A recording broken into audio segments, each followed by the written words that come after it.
Oh, thanks a die. Hey! Finger guns. It's your fashionably late wolf. It's gonna be great. Oh, here, let me start the podcast and then we'll talk to Jeremy. What? You didn't get into the second one yet? That's awesome. Bro, no, I had some internet problems and it's been a long episode already. So is this the first one or the second one? First one. Well, we're kind of... Thank the light, everyone. I am currently updating Jeremy on our whereabouts. And these are my wolf brothers. Hey, I made it to the first episode, guys. I didn't think I was going to make it today at all. That's awesome. Oh, by the way, this is the second episode. Oh, okay. Yeah, it's the second episode, but it's because I strategically planned my internet problems to stretch it out.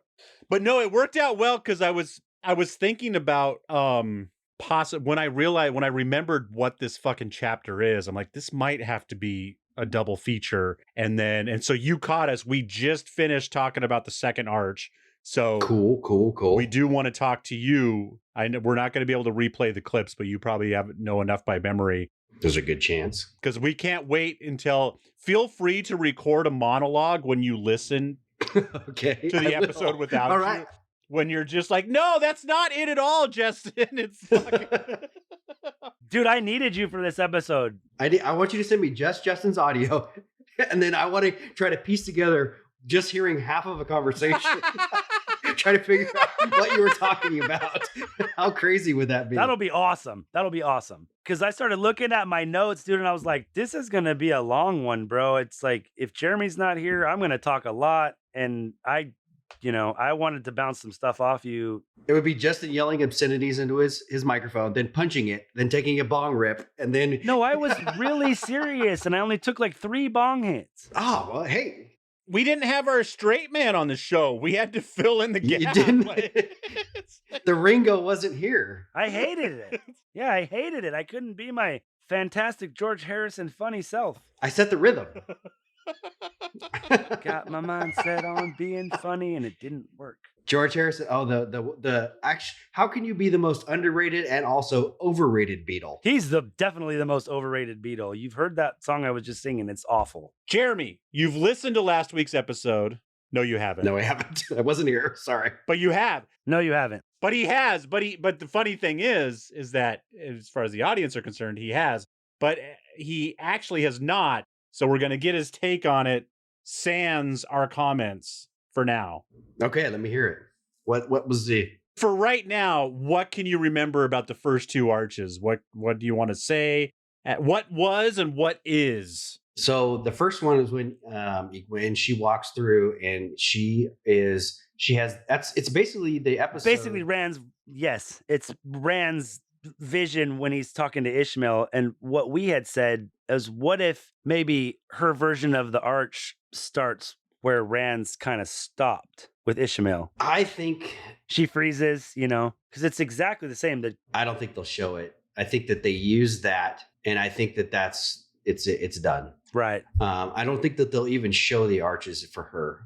They'll probably show the arches for Nynaeve. Yeah, I don't think what I was thinking is maybe they have them go through in one arch and show it, because maybe they'll show Elaine or Nynaeve for character development. Dude, he's right, Des. He's right. They're going to show Elaine because we don't know her as a character as much. Not Elaine, Nynaeve. They'll show Nynaeve's, but they may show Elaine's as well. I think they're going to show Elaine, dude. They might. Because we don't get shit about Elaine's in the books. And that's why they're going to do Elaine's. Dude, it's going to happen. That's true. They don't talk about Elaine's at all. We see Nynaeve's arches, 100%. We see everything she does. We see Egwene's arches. They don't talk about Elaine's. All she says is, I could never be so horrible. That's all you hear. And she's just sobbing. They could honestly take Egwene's second arch, right? Because...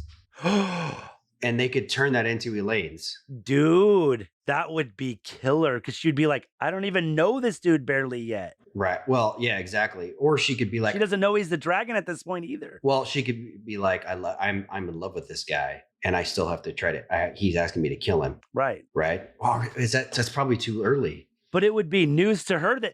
No, it would be news to... Yeah, because they really connect in the Stone of Tyr. But if you think about this... She's in love with him from the time he falls over the wall, though. if they move their relationship a little bit quicker, right? And then they separate him and Egwene's relationship, right? So Egwene and him start to separate a little bit more. He starts to fall in love with Elaine a little bit more. Possibly, then they use that. Possibly. Or Well, I was saying to Des that this is where Egwene really starts to realize that, like, she's, all of her fears have to do with Rand. And she's obviously still kind of thinks that she might be with Rand at this point. They've already kind of cut that in the show. yeah. Well, I don't know if they've cut that completely. But yeah, like the last episode. But they've been getting away from it fast. Dude, I kind of like that idea, though. If she were to be in the second arch in Egwene's position, that would hit really well with me. But you have to think, too. So in this second season, it's second book and third book. They're going to have to move through so much stuff. I know. I think you see one person, and that's it. I'd rather see Nynaeve's. Whose what shall be is most premonition? Egwene's. That's the one we're going to see. I say. So refresh my memory. What's Egwene's third one? Because I remember the second one is when Rand's We're going to listen to it in just a minute. We're about to listen to it. So it's when I've never held the oath rod. That's right. Okay, yes, I do absolutely remember that. She has the whole conversation with, hey, I never held the oath rod. But Nynaeve's is the most heartbreaking. Yes. Right? Because it's her and Lan with their kids. Well, I don't know, dude. Playing in like a meadow. Yeah. Right? And then she has to walk away from that. Oh. It's perfectly happy. There's nothing bad about it. Malkier is returned to power. It's like they've restored everything. She's the queen. He's the king. They have kids. The Dark One has been defeated. Like everything's good. Lan shows up and he's like, "Come here, let's go have a picnic or something." Come like here, that. wife. Totally. Let's go have wine and cheese by the lake. Like, and then she starts walking away, and he's like, "What are you doing? Why are you leaving me? Why are you leaving me?" Basically, it's that type of thing. Literally, have I done something wrong? Like, seriously, yeah. I forgot about that. That's pretty fucked up. What are the arches, Jeremy? Like, what? It's a terangrial. Okay. Okay, or as you would say, a tarangrial. A tarangrial. It's made out of La Brea. It's at the La Brea tar pit. So if it's a terangrial, that means it was created by man, human, person. By people, yeah. It was built. Yeah. So who made these? It would have been the Aes Sedai and the Age of Legends. They would have made it. And Why? We don't know. So it could have been for like testing, like, hey, are you ready to be a, I don't know, counselor or a psychologist? This is going to prove to you you can be a good psychologist. That was just a, It's the Aes Sedai sorting hat, basically. But if you want to be in Slytherin, it'll tell you. But and now maybe it's just because we're seeing sisters go through it they're going through it at such a shitty time in our history that what is, it's just going to suck. So like, if it's just the good old days, war isn't on the horizon, then are they a little less depressing? Like, is it just like, you could have married this guy, but you're not. This is what would have happened if you would have married him. Like, because these are fucking heartbreaking. Like, there's nothing good about anything we see when we go through the arches with the sisters. But that's part of it. You're supposed to face your fears. We also don't know if this is exactly what it's used for. It'd be kind of like having an iPhone and only using the calculator feature. We have this iPhone. We don't know what we can do, That's but the it wackiest really fucking analogy ever, but it makes sense. It adds up everything perfectly. Or you can use the Siri, but you only use it for the calculator function. Hey Siri, what's 5 + 5? And they're like, look. What if you're against Apple and you only use Galaxy? Is there terangrial for a Galaxy? I said, hey, S word, and it came up, and I couldn't hear what any of you guys were saying. Dude, one of my favorite things of last episode is you shut up, Siri. It was funny, and you put the very beginning too, Des, and I did that just for you. I was like, oh crap, did he have to use the David Bowie opening? Because that's so funny. I was like, what the fuck is this? I was like, this is just for you. something else we talked about in the last episode that I want to. So I think I'm having a really hard time reconciling the fact that Aes Sedai are channeling into the arches through the whole experience. And it's said on fandom that if they stop channeling, that's how you get trapped in there. Mm-hmm. Yeah. This is where we needed you last episode, brother. Yeah, because they tell Egwene, like, we don't know how they get trapped in there. They just don't come out. It sounds like the Aes Sedai are shutting the door. Well, but there are certain times when they just... You get to go be with Freddy now. Yeah.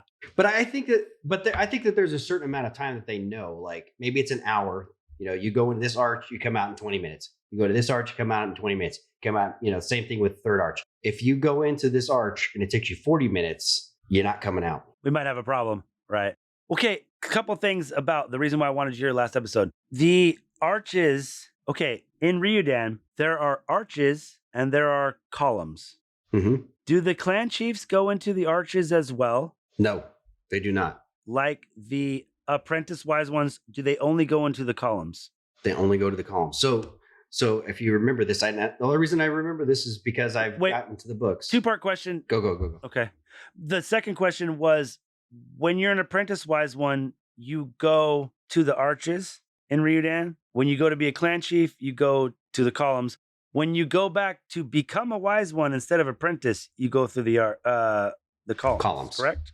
Correct. Okay, cool. I didn't realize that there were two until we started talking about it. And then I was like, fuck, I wish Jeremy was here because he would know this better than me. Yeah, so clan chiefs go one time. They go through the columns, the glass columns, and then they come out marked. Right. They have the dragon on left arm. And then wise ones go, first time, they go through the arches. Second time, they go through the columns.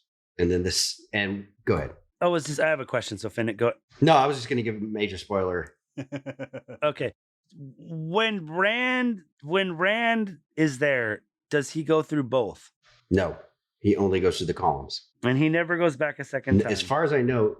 Because one of the things we were talking about, he goes through the reason why I asked, because, okay, Des, so the arches make you face your fears just like the Aes Sedai, but it doesn't require channeling because there's not fucking 9 sisters there channeling. The arches, anyone can walk through the arches, and what the arches contain, it's a Turing grill that's more like, think of it like a library book. It teaches the Aiel history. And that was what I was... No. The columns. It teaches the history of whoever walks through them. Excuse me. That's the columns. Correct?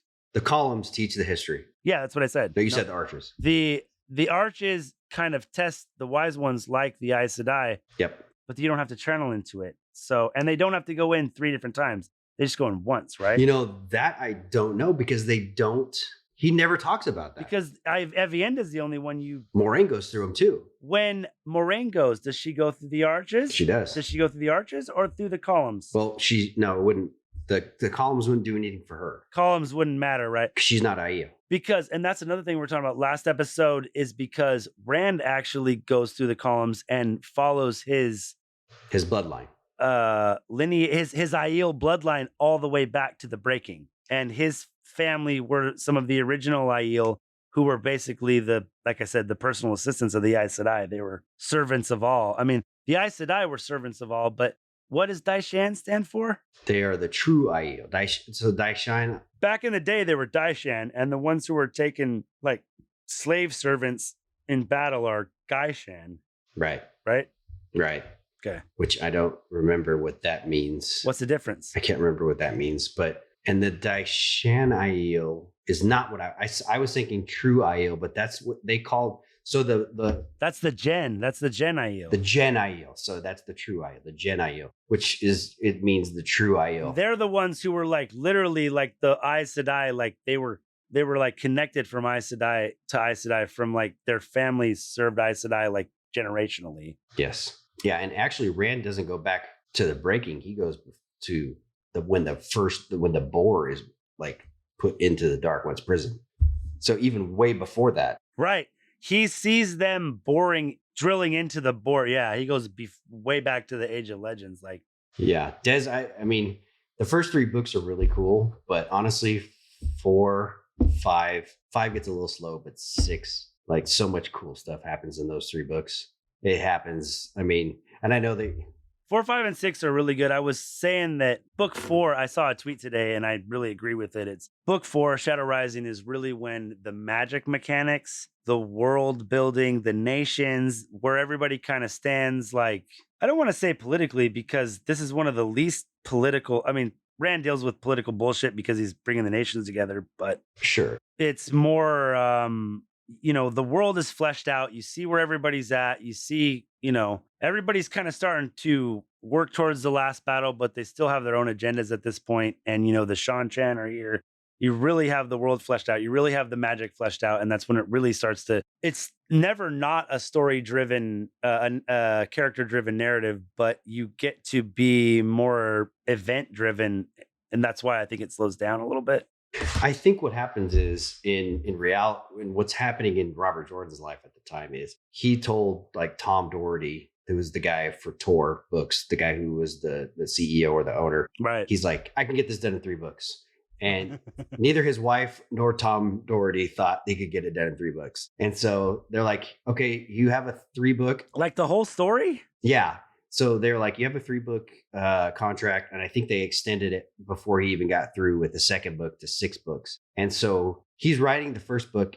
As they're publishing the first book, he's halfway through writing the second book. Okay. If that makes so, both of those books came out in 1990. Yes. Yeah. What is that? 900 pages? Or we're talking like what, 900 pages? Each one is probably 700 pages, right? So 1,500 pages ish of books, something like that. I mean, it's a boatload of pages, and so he's kind of flying through. And then we've talked about this too. In the 3rd book, you kind of see Rand starts to act really, I don't want to say crazy, but you've mentioned this before, and like, hey, maybe he thought he was only going to get 4 books to finish it, or 3 books, because he starts accelerating Rand's kind of like madness, right? And you kind of start to see that where he kills all those people, and then he takes them all and puts them in front of them, bowed on their knees, and they're all dead. And you're like, wow. But then the next book, he's just kind of normal again. At the very beginning, he still does some weird shit, because the very beginning is when they have the attack on the Stone of Tyr, and he tries to like bring the dead girl back to life. His kind of craziness kind of stops right there. They kind of play up his craziness because he's like, he's gonna go to the Aiel Waste. What is that about? And they kind of be like, he's already losing his shit every time he kind of gets some fucking lint in his eye. He's like, they're like, oh, it's the madness, and it's like, and like you said, I think Robert Jordan kind of played it up in case he had to make it happen. But when you look back on it, is that the truth? Because Rand's madness could, it's like sleep deprivation, anxiety, like I'm the Dragon Reborn, like nothing he does in that madness is something that you can't come back from. It's not just like, oh, he went crazy and killed all his friends. It's like, he killed some people that he very much thought were a threat, and maybe it was just the gray man that was the threat and not the other people, but he still kind of had a reason for feeling that way because he's still learning the power. The power makes you sense shadow spawn. So maybe he just thought they were all shadow spawn. So you can kind of chalk up some of his crazy to just kind of figuring shit out. Yeah. And like you said, I honestly think that if you look back at that too, he's running the whole time, not sleeping. Yeah. Not sleeping, not eating, just like, and coming to grips with who he is, right? And trying to understand that. And then also at the same time, learning like how incredibly powerful you are, but also still having this farm boy mentality. Right. Not even knowing what who you are means. Exactly. Like he starts to read the Carithian cycle immediately, and like he's very smart, obviously, and starts trying to figure stuff out. He gets stuff wrong. It's like paralysis by analysis. He definitely, prophecies up to interpretation, right? I mean, yeah. Anakin. All right. Enough with Rand. We're going to get back to Egwene. We're going to listen to the third arch. This is going to be a long clip just because there's a lot going on. I'll cut it down big time for the release. But for our conversation, this is going to be probably kind of chunky. So chunk it up. I don't know where I'm starting. I might be starting a little early too, but whatever. Stop calling me names. It's going to be like my belly, chunky. The third time is for what will be. The way back will come but once. Be steadfast. Egwene stared at the glowing arch, stared at some far distance beyond it. Leandrin and 12 others. 13 dark friends who can channel. Light help us all. She stepped into the light. It filled her. It shone through her. It burned her to the bone, seared her to the soul. Egwene stared into the standing mirror and was not sure whether she was more surprised by the ageless smoothness of her face or the striped stole that hung around her neck, the stole of the Amerlin seat. She swayed, caught at the mirror, and almost toppled it and herself to the blue-tiled floor of her dressing chamber. Something is wrong, she thought. There was an Aes Sedai at her elbow, a woman with Shiriam's high cheekbones but dark hair and concerned brown eyes, and the hand-wide stole of the keeper on her shoulders. Not Shiriam, though. Egwene had never seen her before. She was sure she knew her as well as she knew herself. Haltingly, she put a name to the woman. Beldine. Her stole is green. That means she was raised from the green Ajah. The keeper always comes from the same Ajah as the Amerlin she serves, which means if I'm the Amerlin, then I was green Ajah too. That thought shook her. Not that she had been green Ajah, but that she had to reason it out. 13 dark friends. We mustn't keep them waiting. Keep who waiting? She did not know, except that she felt infinitely sad about ending that wait, endlessly reluctant. In that case, we had best be about it. Beldine nodded, then took a deep breath before crossing the carpet to where her staff of office, topped with the snowdrop white flame of Tar Valon, stood propped beside the door. She took up the staff and opened the door for Egwene, then hurried ahead so that they made a procession of 2, Keeper of the Chronicles leading the Amerlin seat. Egwene noticed little of the corridors they took. All her attention was directed inward. What is the matter with me? Why can't I remember? Why is so much of what I almost remember wrong? 13 of the Black Ajah. It was a frightening thought, but it chilled her to the marrow beyond fear. It felt personal. She wanted to scream, to run and hide. She felt as if they were after her. Nonsense. The Black Ajah has been destroyed. That seemed an odd thought, too. Part of her remembered something called the Great Purge. This woman is scared to her toenails. What in the light is she taking me to? Beldine stopped before tall, paired doors, their dark wood each inlaid with a large silver flame of Tar Valon. The ramp led into a large circular room under a domed ceiling at least 30 paces high. A raised platform ran around the outer edge of the room, fronted by steps, except where this ramp and 2 others came out, spaced equally around the circle. The flame of Tar Valon lay centered in the floor, surrounded by widening spirals of color, the colors of the 7 Ajahs. At the opposite side of the room from where the ramp entered, a high-backed chair stood, heavy and ornately carved in vines and leaves, painted in the colors of all the Ajahs. She comes, the Keeper of the Seals, the flame of Tar Valon, the Amerlin seat. She comes. With a rustle of skirts, shawled women on the platform got up from their chairs. 21 chairs in groupings of 3, each triad painted and cushioned in the same color as the fringe on the shawls of the women who stood before them. The hall of the tower, Egwene thought as she crossed the floor to her chair. The Amerlin seat's chair. What am I doing in the hall of the tower? Light, they'll skin me alive when they see. She was not sure what it was they would see, only that she prayed they did not. Sitting in the chair of the Amerlin seat, the chair that was also the Amerlin seat, she realized she had no idea what to do next. The other Aes Sedai had seated themselves when she did, all but Beldine, who stood beside her with the staff, swallowing nervously. Begin, she said finally. It seemed to be enough. One of the red sitters stood. Egwene was shocked to recognize Elida. At the same time, she knew that Elida was the foremost of the sitters for the red, and her own bitterest enemy. The look on Elida's face as she stared across the chamber made Egwene shiver inside. It was stern and cold, and triumphant. It promised things best not thought of. Bring him in, Elida said loudly. From one of the ramps, not the one Egwene had entered by, came the crunch of boots on stone. A dozen Aes Sedai surrounding 3 men, 2 of them burly guards with the white teardrops of the flame of Tar Valon on their chests, tugging the chains in which the third stumbled as if dazed. Egwene jerked forward in her chair. The chained man was Rand, eyes half closed, head sagging. He seemed nearly asleep, moving only as the chains directed. This man, Elida proclaimed, has named himself the Dragon Reborn. This man has channeled the One Power. There is only one penalty for this, known and recognized in every nation, but pronounced only here, in Tar Valon, in the hall of the tower. I call on the Amerlin seat to pronounce the sentence of gentling on this man. Rand, what do I do? Light, what do I do? Why do you hesitate? Elida demanded. The sentence has been set down for 3,000 years. Why do you hesitate, Egwene Alvear? Shame, Elida. Show respect for the Amerlin seat. Show respect for the mother. Respect, Elida answered coldly, can be lost as well as won. Well, Egwene, can it be you show your weakness, your unfitness for your office at last? Can it be you will not pronounce sentence on this man? Rand tried to lift his head and failed. Egwene struggled to her feet, head spinning, trying to remember she was the Amerlin seat, with the power to command all these women, screaming that she was a novice, that she did not belong here, that something was dreadfully wrong. No, she said shakily. No, I cannot. I will not. She betrays herself. Elida's shout drowned out Egwene's attempt to speak. She condemns herself out of her own mouth. Take her. As Egwene opened her mouth, Beldine moved beside her. Then the keeper's staff struck her head. First there was pain in her head. There was something hard under her back and cold. Next came the voices. Is she still unconscious? It was a rasp, a file on bone. Do not worry, a woman said from far, far away. She will be dealt with before she knows what is happening to her. Then she is ours, to do with as we will. Perhaps we will give her to you for sport. After you make your own use of her. Of course. The distant voices moved further away. Her hand brushed against her leg, touched bare, pebbly flesh. She opened her eyes a crack. She was naked, bruised, lying on a rough wooden table in what seemed to be a disused storeroom. There was a metallic taste of blood in her mouth. The pain in her head made thinking difficult, but it seemed important to count them. 13. Another group, black-cloaked and hooded men, joined the Aes Sedai who seemed caught between cowering and trying to dominate with their presence.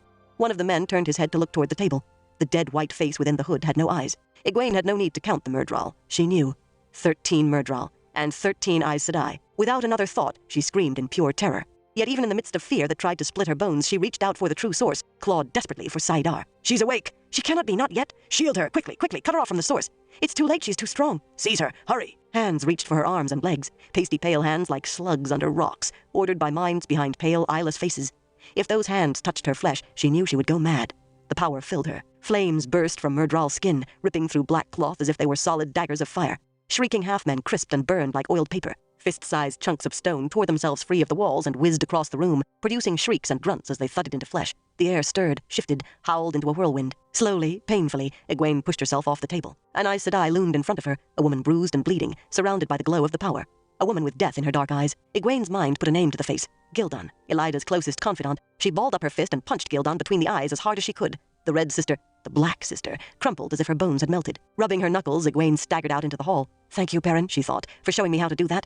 But you didn't tell me how much it hurts when you do. Shoving the door shut against the wind, she channeled. Stones around the doorway shivered, cracked, settled against the wood. It would not hold them for long, but anything that slowed pursuit for even a minute was worth doing. Minutes might mean life. She must find some clothes, she decided. A woman clothed had more authority than the same woman naked, and she was going to need every bit of authority. They would look for her first in her rooms, but she had a spare dress and shoes in her study, and another stole, and that lay not far off. She hurried through the antechamber of her study to the inner room, and at last she found someone. Beldine was sitting on the floor, head in her hands, weeping. Egwene stopped warily as Beldine raised reddened eyes to meet hers. Beldine scrubbed a hand across tear-stained cheeks. I had to. You must understand. I had to. They... She took a deep, shuddering breath. It all came out in a rush. 3 nights ago they took me while I slept and stilled me. Her voice rose to a near shriek. They stilled me! I cannot channel any longer! The light help and comfort you, my daughter. What would you have done? What? Nothing. There's nothing you can do. But they said they could give it back to me with the power of the Dark One. Her eyes squeezed shut, leaking tears. Elida told me they would make me whole again, make me able to channel again if I obeyed.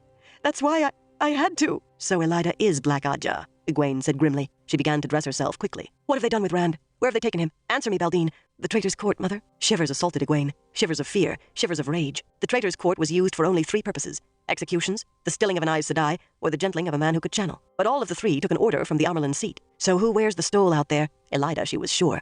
But how could she make them accept her so quickly with me not tried, not sentenced? There cannot be another Amerlin until I've been stripped of stole and staff. And they'll not find that easy to do. Light. Rand!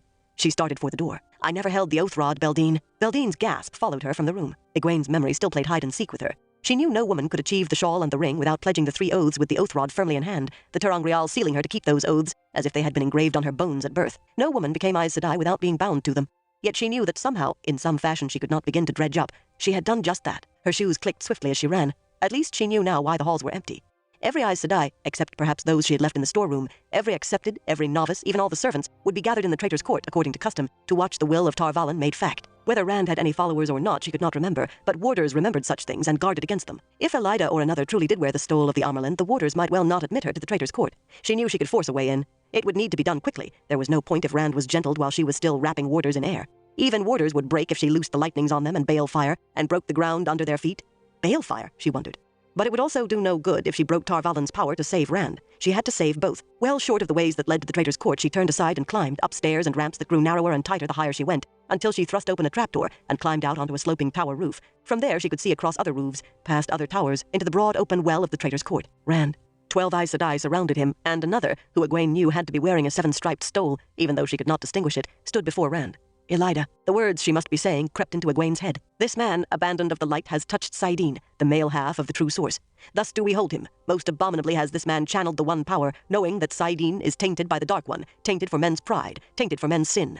Thus do we chain him. Forcefully, Egwene pushed the rest of it out of her thoughts. 13 Aes Sedai, 12 sisters and the Amerlin, the traditional number for gentling. The same number as for... She rid herself of that, too. She had no time for anything but what she was there to do. At that distance, she thought she could manage to lift him with air, pick him right out of the circle of Aes Sedai and float him straight to her. Maybe. Even if she could find the strength, even if she did not drop him to his death halfway, it would be a slow process, with him a helpless target for archers, and the glow of Saidar pointing out her own position for any Aes Sedai who looked. Any Myrddraal, for that matter. Light, she muttered. There's no other way short of starting a war inside the White Tower, and I may do that anyway. She gathered the power, separated skeins, directed flows. The way back will come but once. Be steadfast. It had been so long since she last heard those words that she gave a start, slipped on the smooth tiles, barely caught herself short of the edge. The ground lay 100 paces down. She looked over her shoulder. There on the tower top, tilted to sit flat against the sloping tiles, was a silver arch filled with a glowing light.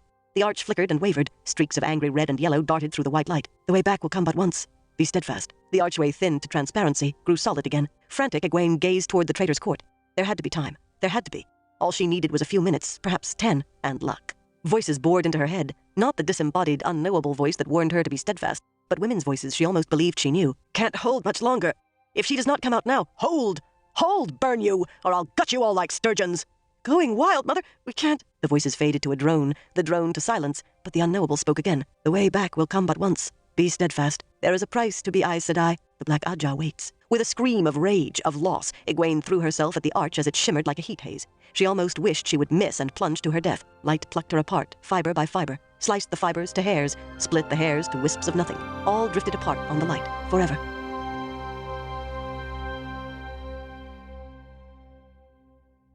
Holy shit. It's a lot to unpack, man. A lot happened there. A lot happened.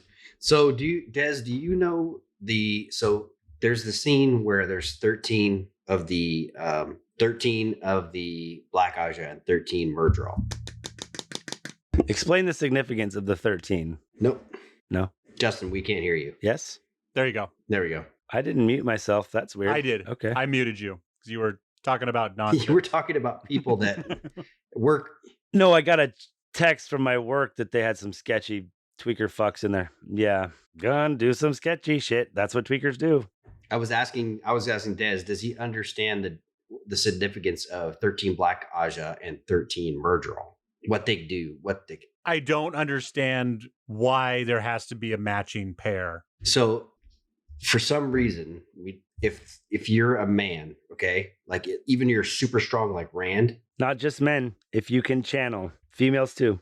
Is it females too? Okay, so if you're super strong. At the end, you get to it, they start turning females 13 and 13. They channel through the Myrddraal somehow.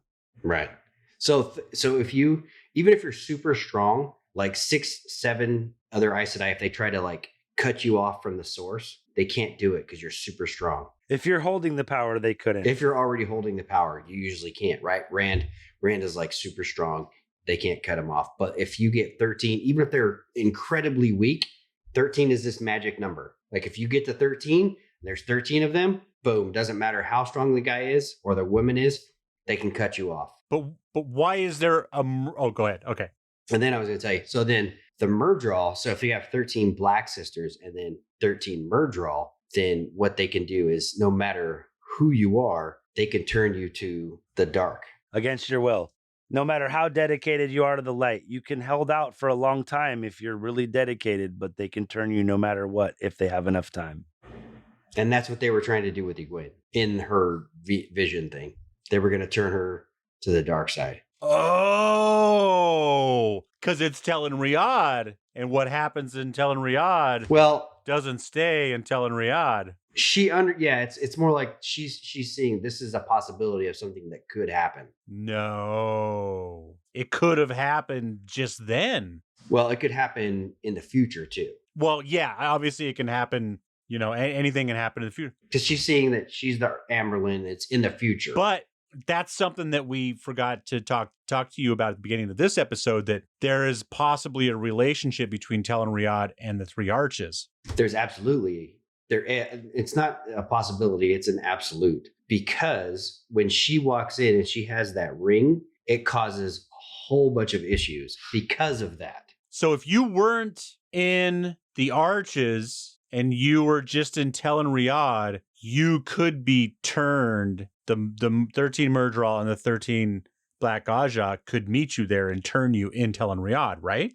Well, I mean, if you had someone who was strong enough there, they could just imagine that happening and it could happen. But that's not really the point of this. It is. No, the point of this is that, like, first of all, you're facing your biggest fears. Egwene doesn't even know that that's a possibility. But she gets so... Like, she doesn't even grasp the power enough to realize that you could turn. I know she doesn't using the power, but everyone outside does. Everyone outside understands the danger of her being in a circle jerk between 13 Black Ajah and 13 Myrddraal. And she asked Shiriam in the next podcast, we'll get into that. She asked Shiriam when she comes out, like, what is the fucking deal? And she's like, and Shiriam tells her, yeah, they can turn you. It's the weakness of being able to channel that they can turn you against your will. Yeah. I think they could have turned her in the Arches. I mean, technically, if it happened, maybe it would be real. I don't know. It might have been real. So that's the thing is Maybe she wouldn't have just wouldn't have came back, right? if she would have accepted it, then it probably would have been real. Right. Because that's the one thing that they talk about in the Arches is the people that don't come back usually accept what's going on around them as reality. Yes. And so they just decide to stay. It's kind of like a dream. If you think about it, when it starts, things don't make sense, but then it makes sense in dream logic. Like, right. I never did that, but I can remember doing it, but I don't remember doing it. Well, that's so weird, It's like when I catch myself drinking in dreams, I'm like, something led me here. Like I didn't just like throw myself off the wagon in a vacuum. Right. Like, I got it. Like, I'm not going to stop this because I'm here for good reason. Listen, I know this is a dream, so I'm going to drink as much as I want. I was driven drunk and not going to look a gift horse in the mouth. Well, it's dream logic again, too, because it's like these people, she doesn't even know them, but she's like, I know Beldine, like, and I know I haven't touched the oath rod, like something I'm sitting where I should be sitting. Have I touched the oath rod? But I don't know. And that's true, right? Yeah, a version of this kind of happens in the books, but when you see that basically lets you know, it's like a lot of dreadlords have been turned, but not all dreadlords have to be turned, right? So a lot of them go over to the shadow willingly. Oh, right. Yeah. Getting back to the second arch, if she wouldn't kill Rand right there, she would doom the world. I mean, I guess if you kill Rand, maybe you doom the world, but if he gets turned, everything's fucked. Yeah, you're damned if you do. Is the way back comes but once, be steadfast? Is that being uttered by Aes Sedai outside of the arches to keep her tethered to reality? No, I think it's more like a mantra. They say it to her. Like if you fix one thing in your mind, it better be this. Yeah, you need to. And honestly, I think it's audibly said. Like she will hear it, and then I don't know if it's in her voice or in whoever took. I don't know if it's in her voice or whoever told it to her voice. It's probably whoever told it to her voice. But I think she audibly does. I think it's theirs because Nynaeve has it happen to her too. So I think it's their own. But they're not chanting it. No, I don't believe that. I don't think so. Okay. In the TV show, it might be. Yeah.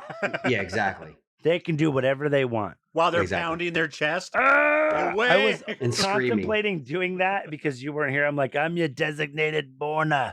I was like, wait, he's not dead. He's just not here today.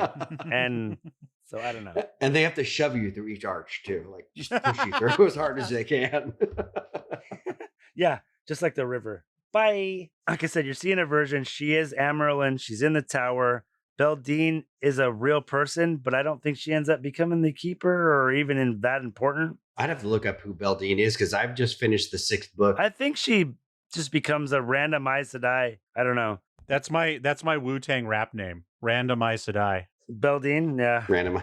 I thought it was Beldine. What was the Great Purge? Is the Great Purge what, spoiler alert, they have for when they redo the Oath Rod and everything? Yeah, you're gonna really like this, Des. Later in the later books, they come to find and it's not anybody who's sent on a quest or anything. It's these Aes Sedai that just eventually they start looking around and going something's going on. Well, first of all the Ajahs are at each other's throats, but then these two ladies were we were friends before when we were novices, and then we both went into different Ajahs, and then we kind of haven't talked, but something's going on, so let's talk. And so they start talking, and then they start trying to figure out something's going on, and we need to figure out, there's Black Ajah here. How can we logically figure out who it is? And so they start bringing more and more people in, and then they find out we'll just use the oath rod. We'll go down, we'll take our oaths away, and then we'll add another oath. And then somebody's down at the time when they're doing it, and they're like, yeah, it's cool. I'm going to just, gotta take off. My mom's calling. I got a sandwich to. Did you guys hear that? Did you guys hear that? I think my mom's calling me. Sedai. Yeah. Jeremy, someone's calling. I gotta go to the me. bathroom. I'll be right back. I'll be right back. I gotta see a man about a horse. Yeah, there's somebody by the door. They just go squeak, click. Who just left? Who left? What's the bathroom code again? Yeah, and it gets really it's really interesting how they do that. There's a lot of stuff that you're going to be like, wow, it's really interesting how Robert Jordan did that. Wow, it's really weird that Rafe Junkins left that out. Guys, stop hating on Rafe. It sounds different when I say it. It totally does. Justin didn't look at you and go, I hate you so much. You're so right, but I hate you so much. Total, well, not totally off. It's on topic, but still weird. Forgot to mention it last episode. Hope you guys had fun at JordanCon. Give us a shout if you were at JordanCon. Send us an email. We'll all of our deets are going to be at the end of this show or in our liner notes, and I'd love to hear what the experience was like, because I'm hoping to come next year. That's the goal, is to be part of it. No. We want to be invited next year. We want to have an invitation sent that says, to Thank the Light, care of. We're gonna have to pay to go once, and then when they see how awesome we are, fine, then we'll be an annual get back. Fingers crossed. Justin's been recording for 2.5 hours now. I know. I'm sorry. Pretty drunk at this point. So.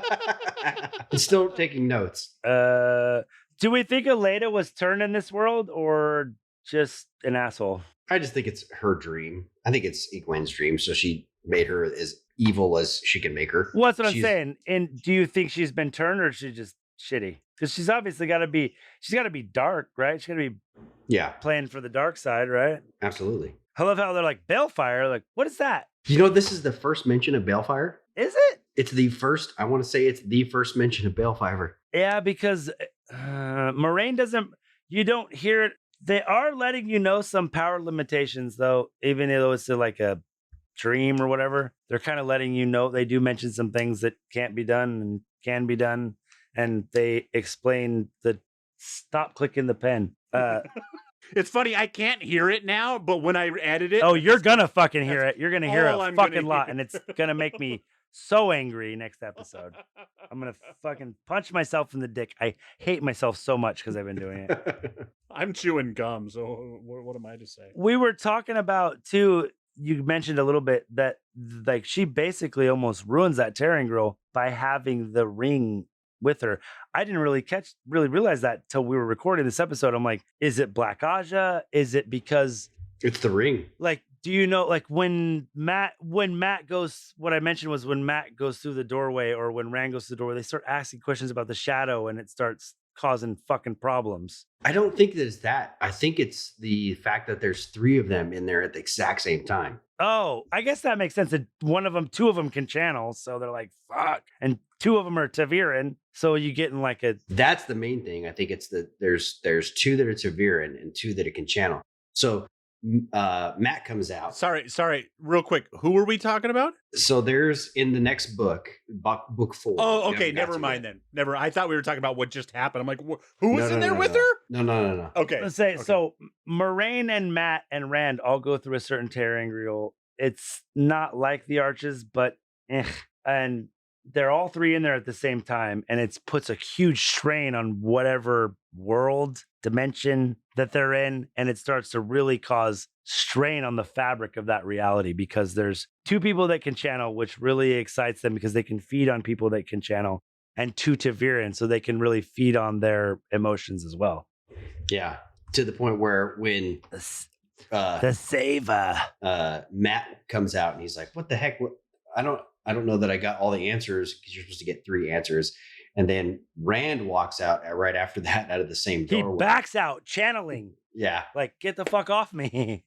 And you never hear you never hear Rand's experience. You don't know what the fuck happened while he... Yeah. And then Moraine comes out and she's like, oh, you 2 were in there at the exact same time as me? No wonder they were having all this issues. No wonder there was a fucking problem. No, totally. Moraine's like, I told you assholes not to go in here. Like, why are you in here? She's like, well, I'm going to go in there, but I told you not to go in there.